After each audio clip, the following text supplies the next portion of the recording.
उसके माने भिखारी होता है। भिक्षु का अर्थ होता है जो कर्मों का भेदन करे। भाइयों बहनों,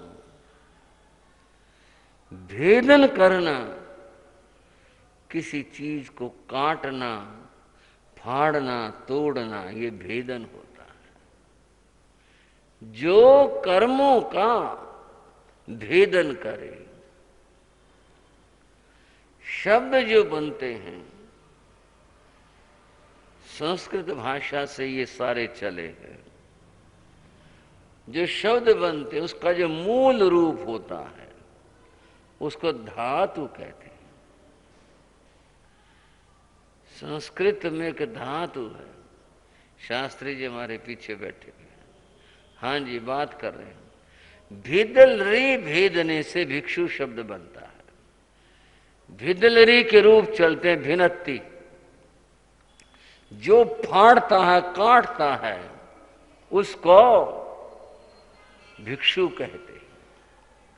बंधु, वो जो कर्मों का भेदन करे उसे भिक्षु कहते हैं। तो साधु की, भिक्षु की परिभाषा हुई पाप कर्मों का नाश करने वाला, वह भिक्षु होता है। वो कब होगा और कैसे होगा, ये बातें इस अध्याय में वर्णित हैं। अब ये आपको कुछ थोड़ा बता रहा हूं।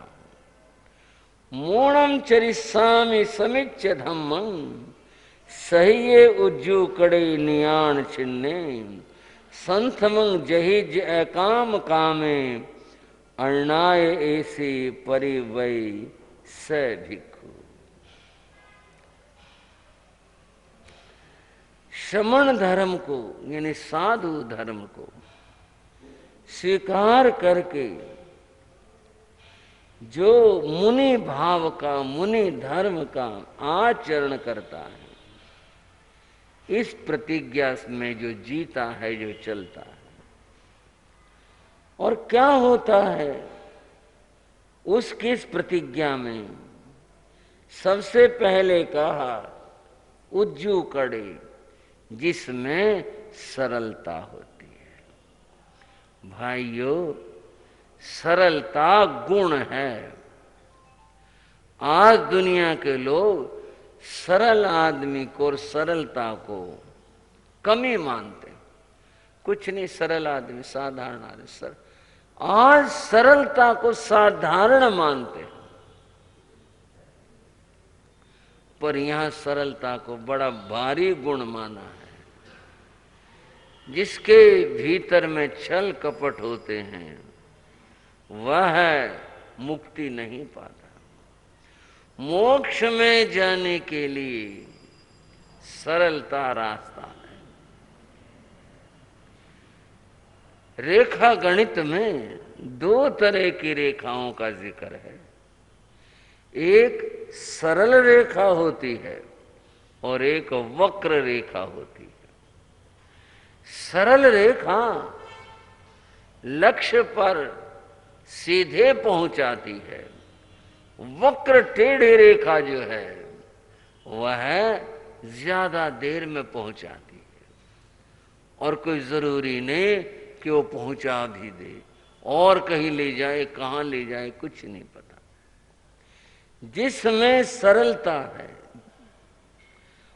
जिसने निदानों का, अब गुण समझो, इन संकल्पों का मुझे देवलोक मिले, मुझे सुख मिले, राज मिले, इनका उच्छेद कर दिया। नहीं, मुझे नहीं कुछ चाहिए।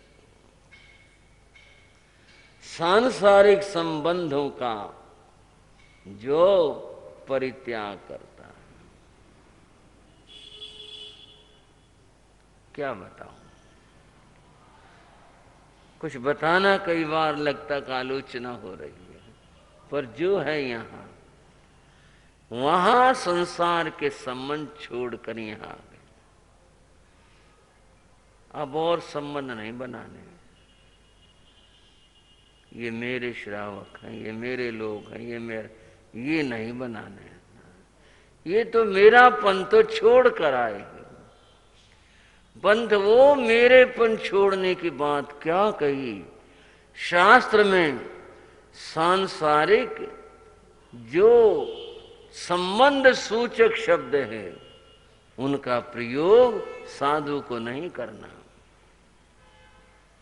आओ बाबा जी बैठो, बड़े दिन में आए। श्रावक भी खुश, बुजुर्ग श्रावक हैं। साधु साध्वी ने कहा आओ बाबा जी बैठो जी। ये बाबा जी ने कहना आओ श्रावक जी, ये कहना बाबा संसारिक संबंधों का सूचक है। चाचा, पिता और संबंध सूचक शब्द जिनके अंदर मोह रहता है वे नहीं साधु को संबोधन में लाने। इसी तरह से माता शब्द प्रचलित है, बड़ी उनको माता जी ठीक है, लेकिन जो बहन व्यापक शब्द है, भाई व्यापक शब्द है। लेकिन और जो शब्द है ना संबंध सूचक, हमारे तो बुआ जी लगे जी, ये आओ बुआ जी। बहनों बुरा ना मान लेना, मैं कोई आलोचना नहीं कर रहा, जो यहाँ मैं तो वो बताने लग रहा हूँ। संबंध सूचक शब्द जिनके अंदर मोह रहता है वो नहीं कहने साधु को। वो छोड़ के आए हैं ना, अब दोबारा से फिर शुरू करेंगे नहीं, ये नहीं। सीधे क्या क्या शब्द होते हैं वो भी बताया। श्रावक शब्द कह सकते हैं, भाई शब्द कह सकते हैं, बहन कह सकते हैं, ये हमारे शब्द हैं। श्राव्य का हमारा शब्द है। संसार सूचक संबंध उनका प्रयोग नहीं करना। और फिर अंत में कहा इस गाथा के अंदर, जो आहार पानी की गवेषणा करके लाता है, गोचरी करके लाते हैं, घूम करके लाते हैं। अब आज के जमाने की क्या आलोचना करें, क्या बात कहें साधुओं की यानी अपनी, और क्या बात कहें श्रावकों की। सब शॉर्टकट बना रहे हैं, और जितना शॉर्टकट बना रहे हैं उतनी साधना घट रही है। तरीका वही है, घरों में जाना, आहार पानी के दोषों का चिंतन करके आहार लेना, तरीका यही है। और तरीके सही नहीं है। बड़े साफ शब्दों में कह रहा हूं, और आप सब समझ भी रहे हैं। और तरीके सही नहीं है, शास्त्र के अनुकूल नहीं है। पर जो है बस कहो, परिस्थिति कहो, स्थिति कहो, क्या करें जी, किसी नाम पे चला लो, अलग बात है। शास्त्र मर्यादा नहीं है। शास्त्र मर्यादा यही है कि अपने नियम और विधि के साथ में घर से आ लो। ये साधु की बात है। और श्रावक श्राविकाओं की बात यह है जिनके मन में भावना होती है हमारे घर साधु आए, जो प्रतीक्षा करते। हमने देखे हैं, आज भी हैं ऐसे श्रावक श्राविकाएं, धूम खड़े बाहर, महाराज आ रहे कि नहीं आ रहे, महाराज पधारे कि नहीं पधारे। तपस्या है वो, इंतजार करना। और आगे क्या कहूं, फिर मामला दूसरा होगा। जो रास्ता आज अपनाया गया वो रास्ता शास्त्रीय नहीं। बंधु जो आहार पानी की गवेषणा करके लाते हैं वह साधु है।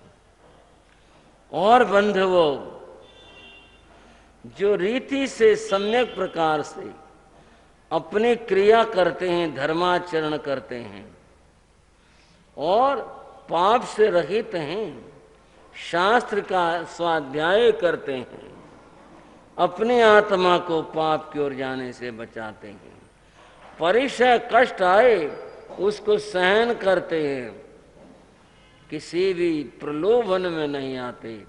सुन लो, गाथा का यहाँ समापन एक शब्द से होगा, जैसे जे किम्ही वियेण मुच्चिए सभिक्खु, इससे होगा। हर एक गाथा में जो बात बताए उसके अंत में आएगा वो साधु है जिसमें ये गुण है। जो कठोर वचन नहीं बोलता है, कठोर वचन बोलना गुण नहीं अवगुण है। कठोर बोलने वाले एक दुहाई, हम तो ये साफ बात कह देते हैं, कोई हो चाहे कोई छोटा श्राव हो को बड़ा श्राव, हमने इस बात की परवाह कर, हमने जो कहना कठोर कहना, ये कोई गुण नहीं है, ये कोई तारीफ नहीं है। साधु को मर्यादा से बोलना चाहिए। कठोर बोलना, झिड़कना, ये साधु की भाषा नहीं होती। यह स्पष्ट कहा, अकोस वहीं वही तु धीरे, ये कठोर वचन, कठोर वाणी ये छोड़ देनी है, ये नहीं साधु की होती। और किसी भी प्रकार के कष्ट को अपने कर्मों का फल मानना, उसने कर दिया ये नहीं, कर्म का उदय था, उसी से ऐसा हुआ। मन में अशुभ ध्यान जो नहीं लाता है, शुभ ध्यान ध्याता है, और हर्षातिरेक से रहित है। बहुत हंसना, बहुत ज्यादा खुशी मनाना, ना ना, ये साधु की बात नहीं। सहज रूप से जीना, ये साधुता है। यहां भी कहा स भिक्षु, वो साधु है।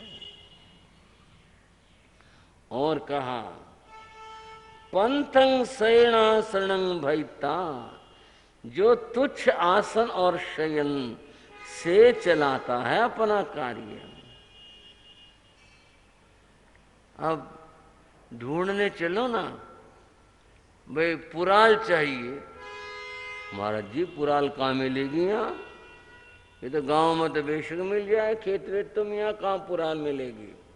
अरे गद्दे चाहिए तो कितने ही ले लो, स्थानक में मिल जाएंगे, घरों में भी मिल जाएंगे, किसी के मांग के लिए आओ, वापस कर दो, कुछ कर दो, पुराल है कहाँ। पर मामला हमारा पुराल वाला ही था, लाना और वापस करना, उसका बिछाना और उसकी चुभन और सर्दी का निवारण, सारी बातें थी। तुच्छ आसन शयन, इससे काम चलाता है जो इस साधारण से। सर्दी गर्मी को सहन करता है, मच्छरों के डंक को सहन करता है, वायु परिचय सहन करता है, और शब्द आया इनसे जो अकुलाता नहीं है, इनसे जो अकुलाता नहीं है। मर गए भाई, इतनी गर्मी नहीं देखी, बहुत गर्मी है, ओह यूं हो गया, ऐसे सर्दी नहीं पड़ी, ओह सबको जमने लग रहा, मरे भाई, ये अकुलाना होता है। मैंने कह दिया एक बार, गुरु महाराज बैठे थे, भाई मेरे पास बैठ के, वो उसको स्वाध्याय में थे।